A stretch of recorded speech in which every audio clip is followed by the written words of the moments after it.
Prince Harry didn't use his usual royal helpers to make a statement. Instead, he hired a special company in Los Angeles that fixes famous people's bad reputations, especially when they're in big trouble.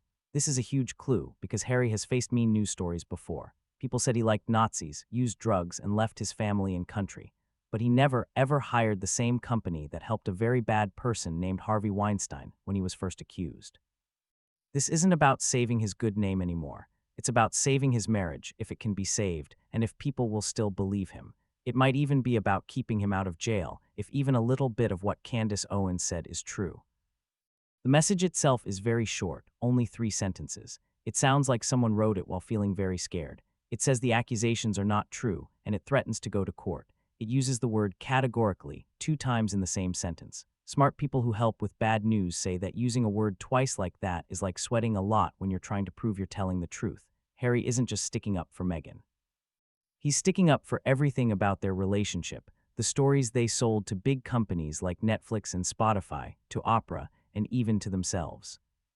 But here's the thing that's making everyone on the internet go crazy. Harry's statement doesn't actually say that the papers don't exist. It doesn't say they are fake. It doesn't ask if they are real. It just says that what people are saying about them is wrong and hurtful.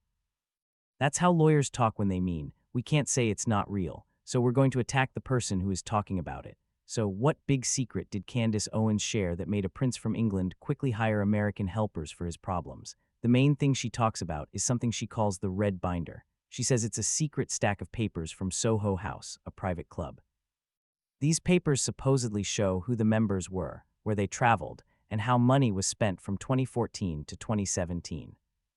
Soho House is a group of fancy clubs all over the world. It's for artists, actors, and business owners. It's where important deals are made and where famous people meet. But Candace says that something much more than just networking was happening there behind closed doors. The shocking claim is about a special type of membership that wasn't in any public ads. Candace calls it VIPC. She says the secret papers explain that the C doesn't mean celebrity or charity. It means companion. These weren't women paying to be members. These were women who supposedly got free memberships if they went to fancy dinners, boat parties, and private business meetings with rich men. Candace says Meghan Markle's name is in this special group. But the number that has everyone talking is 89.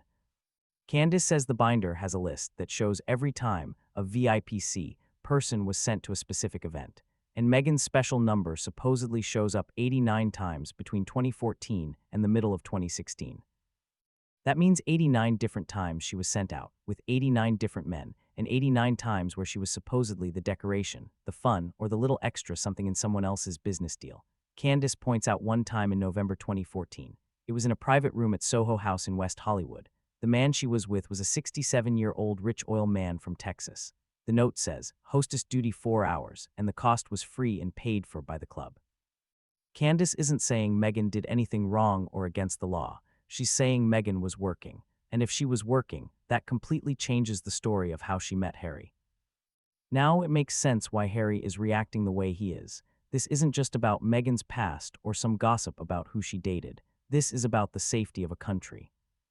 In August 2015, Meghan put many pictures on Instagram from Istanbul. They were pretty pictures of old buildings, local food, and looked like a travel blogger's photos. The captions talked about being thankful and exploring. The official story was that it was a girls' trip, a trip she took alone, a woman finding herself. But Candace says the papers she has show that the trip wasn't for fun, it was for work. The list supposedly shows she was sent to Turkey with a client whose name is hidden. This client was connected to a big Russian metal company, a man Candace calls Client 44. This wasn't just a short visit. According to the supposed notes, Meghan was flown there on a private jet and spent the weekend on a very big boat called the Ecstasia, hosting a private dinner. Candace points to a money record that shows $40,000 was moved, not to Soho House, but to a fake company in Delaware called Creative. $40,000 for one weekend. Now, let's stop here because this is where it becomes really bad for Harry. If Meghan Markle was taking large sums of money from rich Russian men in 2015 and then married into the British royal family in 2018, that means she could be controlled or influenced. Did the British spy agency, MI5, check this? Did British spies see these money deals before they allowed a woman who supposedly had money ties to foreign people they didn't trust to marry the 6th person in line to be king?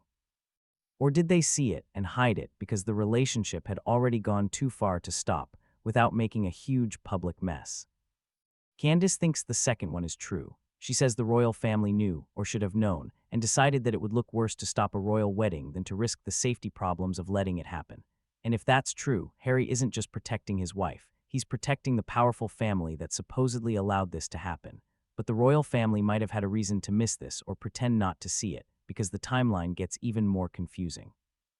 May 2016, the film festival in Cannes. Officially, Meghan Markle wasn't in France that year. She wasn't in any movies. She wasn't on the red carpet. She wasn't a guest at any public parties. But Candace says the Soho House travel logs she has show that Meghan was definitely there, just not in the way anyone would expect. The supposed papers talk about a 4-day trip on a yacht called the Maltese Falcon, which is one of the most expensive sailing boats in the world.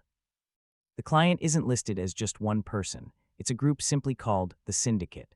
Candace says this was a group of 5 rich international money people who put their money together to rent very big boats during the festival, and Meghan's job was listed as head of protocol.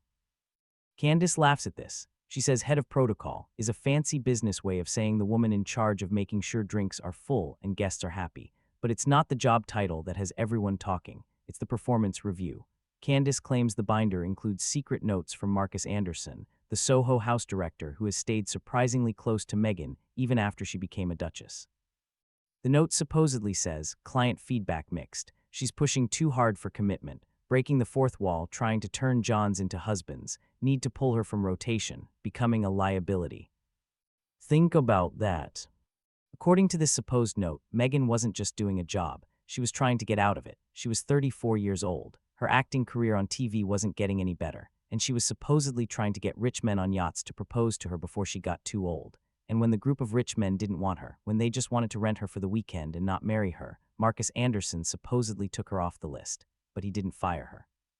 He gave her one last job. At the bottom of the Cannes file, Candace shows a paper with flight information stapled to the page. Date, June 2016. Where she was going, London. The goal, Project H. And this is why Harry's current worry is so clear. Because the real way they met, the story they've told the world many, many times, might be the biggest lie of all. The official story is that Meghan and Harry were set up on a blind date in July 2016 by a friend they both knew. 2 people, a private table, feelings sparking, fate calling. They've made it sound very romantic in interviews, in movies about them, and in their own words like it was just a happy accident. But the supposed list of reservations that Candace shows tells a completely different story. The booking at 76 Dean Street, a private club in Soho, wasn't made under a personal name. It was put under a business code called BizDev Client Acquisition. Business development acquiring a client. You don't book a first date using those words unless you're trying to close a deal. And the deal in this case was a prince. Candace points out a special note supposedly written by Marcus Anderson to the club's manager before the meeting. It says, Protocol Omega in the snug. No staff access for 90 minutes. Preset the table with the Botswana portfolio. He needs to feel like he's saving the world, not buying a drink. The Botswana portfolio. Harry loves Africa very much. It's his happy place, his safe place, where he goes to feel close to his mother, who passed away. And here we have supposed proof that before Meghan even walked into that room, she had been told exactly what to say, exactly how to act like she was interested in the same things as him, exactly how to make him feel important. She didn't just happen to love saving animals in Africa. She was supposedly given a script, but here's the detail that is truly embarrassing for Harry, the bill from that night. 2 tequilas, 1 martini, a bottle of rosé wine. The total was more than £300, and Harry didn't pay for it. Meghan didn't pay for it. It was marked marketing expense right off. Soho House paid for Harry's first date because they knew that if he and Meghan got together, the value of their club would go way up. Harry thought he was charming a woman. He didn't know he was just a cost listed in a marketing budget. And everyone in that room, the waiters, the managers, the bartenders, they supposedly all knew. They watched a prince walk into a trap and said nothing. But here's what makes Harry's reaction so desperate, what makes his lawyer's response feel so panicked.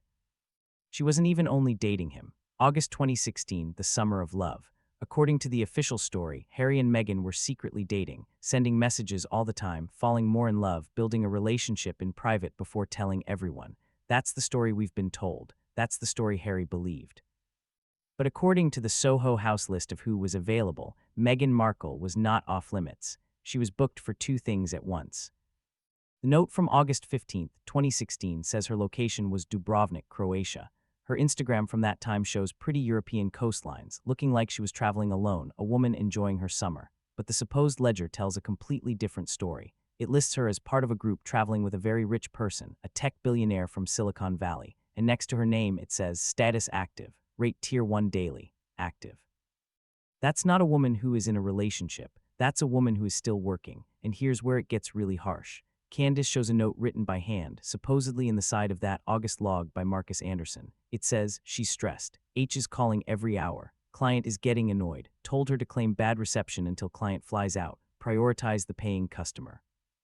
Harry wasn't the customer yet, he was the possible customer. The man on the yacht was paying the bills, so Harry got sent to voicemail while Meghan finished her work shift. Imagine that. Imagine being Prince Harry, thinking you found the love of your life, texting her all the time, planning your future, and she's on a yacht in Croatia telling you her phone isn't working while she's entertaining a billionaire who paid for her time. She wasn't finding herself in Europe, she was making money. She knew the royal deal was coming soon, but she supposedly wanted one last summer of top-level payments before she had to stop the routine and act like the happy bride. And Harry, the man who is now hiring problem solvers to defend her good name, he was just the guy waiting by the phone. Now you need to understand the money trail, because the numbers are what have Harry's lawyers working extra hard. Meghan Markle was reportedly making $50,000 for each episode of her TV show, Suits.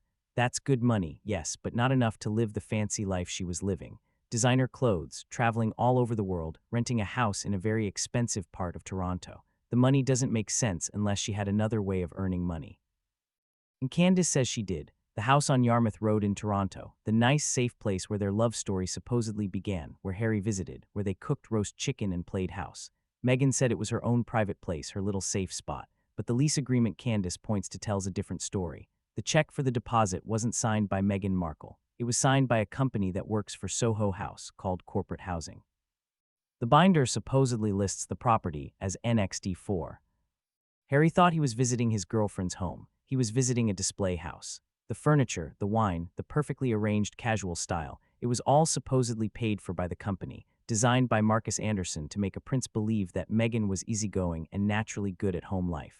But the most shocking thing Candace reveals is what she calls the debt forgiveness protocol. By late 2016, as her relationship with Harry became serious, Meghan had supposedly built up a lot of costs with the Soho House network. Flights, clothes, jewelry, party hosting fees, all paid for by Soho House first. And then in November 2016, just days after Harry told everyone about their relationship, the money department supposedly sent a memo. It says, assets secure, transfer ownership of debt to Project Royal, clear the ledger, the investment has matured. They erased her debt because the big payoff was coming. Marrying Harry wasn't just a fairy tale, it was a way out. It was like a company's first public sale of shares. Meghan was like an asset listed in their books, and honestly, she was 35. Time was running out, and then she got the biggest deal of her life. Soho House forgave her loans, erased her past, and handed her over to the British people who pay taxes. Harry didn't marry a wife, he got a problem. So here's the last part that explains why Harry can't escape this, why his reaction is so desperate, why his lawyers are threatening everyone they see. The royal family knew, or at least they found out. Candace claims that by early 2018, British spies had learned how deep the connection to Soho House was, but by then the ring was on. The wedding was planned and Meghan was pregnant. They were stuck because of how it would look. Canceling a royal wedding or telling everyone about the bride's supposed past would have been a huge public disaster. So they started what the binder supposedly calls Operation Clean Slate. 12 photographers, 6 stylists, 3 former yacht crew members, all paid to keep quiet with special agreements in early 2018. They removed things from Instagram. They removed things from blogs. They made everyone forget anything that didn't fit the story of the Duchess. They spent millions trying to bury a past that Candace Owens just brought up with one binder. But here's the main surprising thing, the detail that makes this whole situation so dark. Marcus Anderson is still around. He's at Harry's Invictus Games. He's in their Netflix show. He's pictured with Meghan in Montecito. Why? Because Candace says he holds the secrets. He has a copy of this binder, and as long as he has it, he controls the Duchess. Harry loves to talk about feeling trapped. He talks about his family being stuck in the system, stuck by the rules, stuck by their duty. But the truth is, Harry is trapped in a business deal. He thought he was the hero saving the princess from the castle. But looking at these supposed papers, Harry wasn't the hero. He was just client number 90. The only difference between Harry and the other 89 men in that binder is that they paid for a weekend. Harry paid with his whole life. His relationship with his family, his military titles, his good name, his country, all of it gone. And now Candace Owens has shown everyone the business deal in shocking detail. and Harry can't sue his way out of it without everything being shown in court, which would force those papers to be seen by everyone.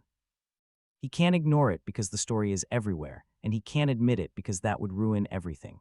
So instead, he hires people to fix problems and puts out vague statements and hopes this all goes away. But it won't because the papers are out, the fairy tale is dead, and Harry's reaction just proved that he knows it's true.